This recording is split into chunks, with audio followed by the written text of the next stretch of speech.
extrêmement nombreuses, ou les propositions, elles sont également utiles, de tous ceux qui font la création, le spectacle vivant et la culture en France. Parce que Avignon, c'est le grand rassemblement au mois de juillet de cette fête du théâtre. Nous sommes aussi un 14 juillet. Et je viens de présider les cérémonies à l'Arc de Triomphe, le défilé du 14 juillet.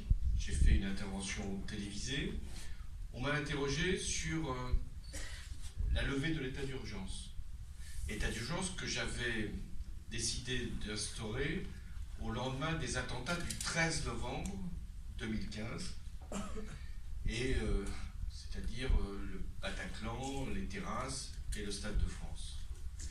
Et la question qui était posée par le journaliste qui m'interrogeait déjà, c'était: est-ce que vous pensez que l'état d'urgence doit se prolonger pour toujours, ou est-ce qu'il faut le lever? Et j'avais dit: il y a toujours des risques, il y a toujours des menaces, mais c'est vrai que l'état d'urgence n'a pas à être pérennisé.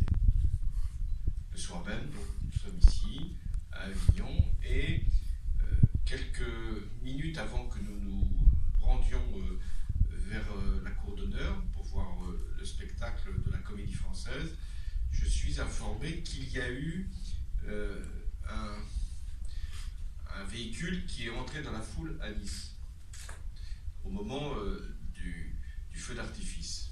Et là, c'est une question qui est toujours posée. Est-ce que c'est un tragique accident? Est-ce que c'est un déséquilibré qui a utilisé un véhicule pour faire des dégâts et des drames humains? Ou est-ce que nous sommes devant un acte terroriste?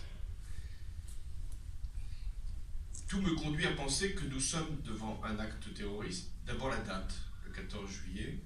Ensuite la méthode, qui, vous le verrez, s'est répétée ensuite dans d'autres villes d'Europe. Et l'acte lui-même voulant faire le plus de morts possible. À ce moment-là, j'ai deux options, au-delà de ce qui me vient à l'esprit, c'est-à-dire un nouveau drame pour la France, une nouvelle épreuve et un nouveau risque de division, de fracture, de confrontation. J'ai, sur le plan de la réaction, deux options.